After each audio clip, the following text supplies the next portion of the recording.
All right, I've been putting this off for like a month because I don't want to do it.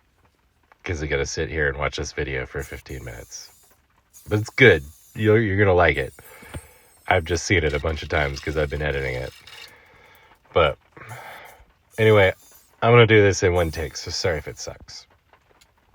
See, you've seen me running my saw here, my skill saw, and my track saw on these walnut slabs.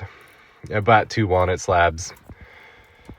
And in this video, I'm going to turn them into one live edge table. And I use these slabs mostly, and I cut them down into pieces and like this with the track saw. But I also used a piece of other walnut that I got from the lumber store. But I got these ones from elsewhere, which I'm going to explain again in one of the parts where I film myself talking. Here's me taking off the bark. You got to take off the bark on your live edge slabs because it's no good. And it chisels okay. But then you might think, I'm going to use my orbital sander, and you'll realize that's dumb. And you'll get your angle grinder with a wire brush, and you'll fucking do it that way. I got a real problem here with this table. So I bought awesome. these 2 slabs. Let's listen to this guy talk for a minute. Alaska. Sorry. I didn't get to look at them beforehand other than the photos that were posted online. And the problem He's just going on. Is that the slabs are really red, like super red. And so to make up the full width of the table, I bought dimensional lumber. It's super brown. And so I think if I put these together, it's going to look like crap. Like, fucking hurry up, dude. And so fortunately, that one's red, that one's brown. No one fucking cares. When I purchased the main slab that I was going to use for the live edges for this table, the salesman at the lumber mill said that you got 2 pieces. This other piece that good for you. The next section up on the same tree. And smart consumer guy here. For $200 because this is high enough up on the tree that when they like do the cross-sectional cuts of it, that nobody wants to buy these because they're not all that terribly useful. So what I'm going to do is I'm going to cut the edges. Get on with it. Off of these or off of this slab, and then use the interior section of it to make up the width of the table, so that the whole thing is uniform color all the way across. Yeah, that's gonna work. That's lucky. Didn't cost me extra money to ship this extra piece, and I got it for $200, and it's actually a really nice piece of wood. Fucking A, hurry up. Cool. Anyway, I'm gonna break this sucker down. All right. There I go, doing the same thing that I just did to the other piece of wood to save the day from those red and brown pieces of wood. It all turns brown in the end, by the way. Like, mostly. Like, after you stain it and it hits the sun for a while, walnut just turns brown.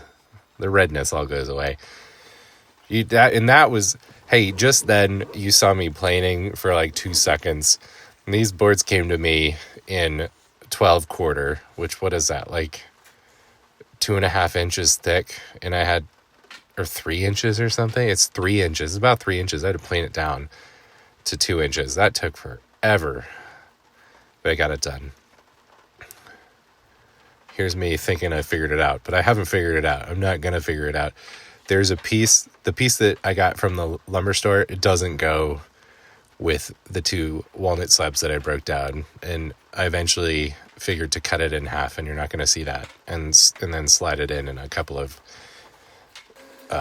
precise places. They made it look pretty good. Yeah, that's gotta be it. He thinks that's it. It's not it. It's not it at all. Like, you see that piece sticking out like a sore thumb? Yeah, that's not good. It's not going to look great at all. But here I had cut it in half at this point, and so you can't even see it in there. It looks Badass. Making marks for biscuits. That's where the biscuits go. Maybe I'll show you me cutting biscuits soon. Whoa, there it is. Cutting some biscuits with my Festool equipped DeWalt biscuit joiner. And then I'm gluing them together. Them biscuits. It's raining right now, and I'm in my vehicle. I hope the rain doesn't come through in this, but if it does, you watch it, you're fucked. He's going to talk again. Shh, shh, shh.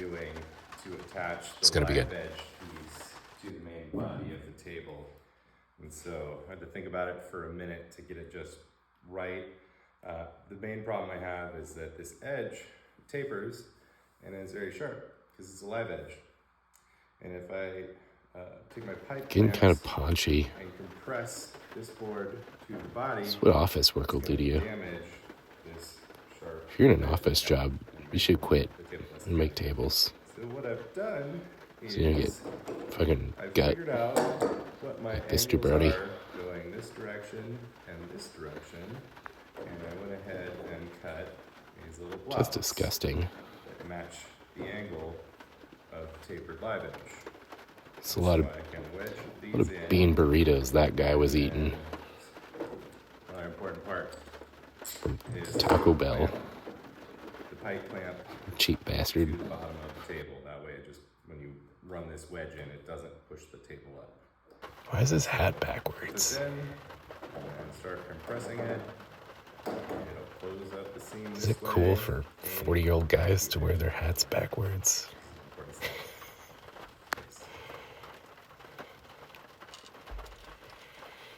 There you go. Wedging them in. You gotta put in wedges to do it this way. Guys, without wedges, you're fucked.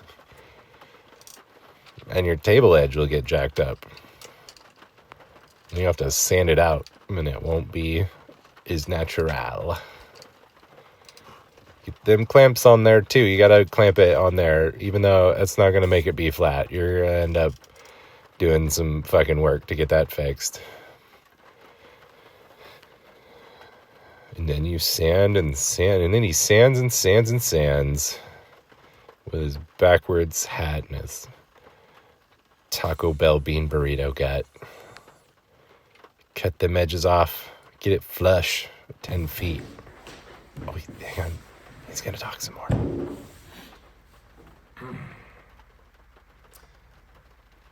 Hey there. Hey there. Hey there. Hey there. I was unhappy with the way these boards came together.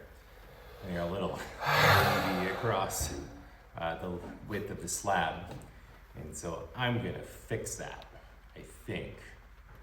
So what I did is I went out and I bought 2 sheets of 3/4 melamine so that I could create this long 10-foot plane on my workbench. And I'm gonna move the slab back over onto this, and then I'm gonna use a router sled to flatten off one side of the slab, and then I'm going to turn it over and do the other side and hopefully get a perfectly flat table. And I'm going to try to do that without removing too much material and reducing the thickness to unappealing. Yeah. Anyway, I hope I don't fuck the table up. I'm gonna give it a try. Stick with me. Fucking hat's still backwards. Cool guy. Gotta move this over onto the plane so I can plane it. And then there it is. This is important here, these parts. So I measured from the bottom of the router sled to the top of the surface to see where my high points and my low points were. That way I could shim this thing up and make sure that I didn't take off more material in places than I needed to. So you basically get the low spots up to the high spots, and then run your router through forever. This takes such a long time. and you kind of got to do a couple of passes. So you're just taking off little bits at a time. But eventually you'll have one side flat, and then you can flip it over and do it again, and it takes forever. And I didn't show that, but I will show cutting in the C channel to keep this thing flat. You want to put in C channel on a big table like this. It supports everything, and it'll hopefully keep it from cupping and doing damage, which will happen. And you'll notice I track sawed and I used the router, and I did that because I like doing it that way. So don't tell me I didn't need to do that. I just wanted to do it that way. It's none of your fucking business if I do it that way. And then you give it a little recess so that the C channel sits in there nice and flush like that. Oh yeah, that's flush. And then I put in just a shit mess of bolts to hold that sucker on there. This table lives in Fairbanks, Alaska. It gets like -70 there, and the climate's wacky. It'll be like 90 in the summer, -70 in the winter. And so this table, I hope, isn't going to explode. I built it good, so it probably won't.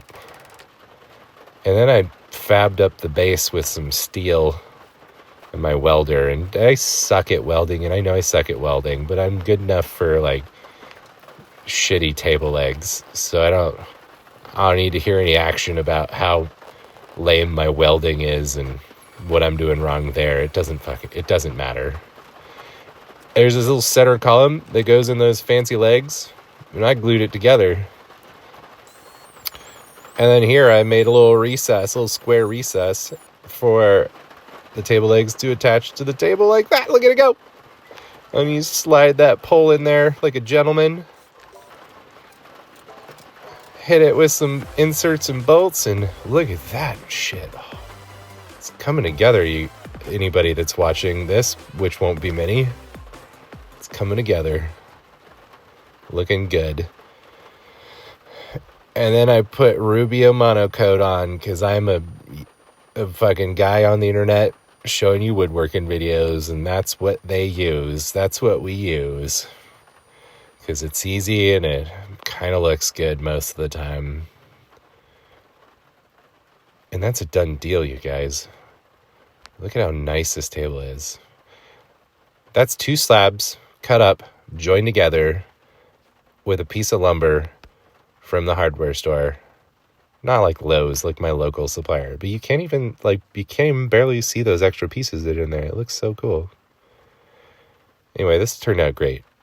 The client's construction company, they really loved it. And they sent me these photos of the table in its office up in Fairbanks.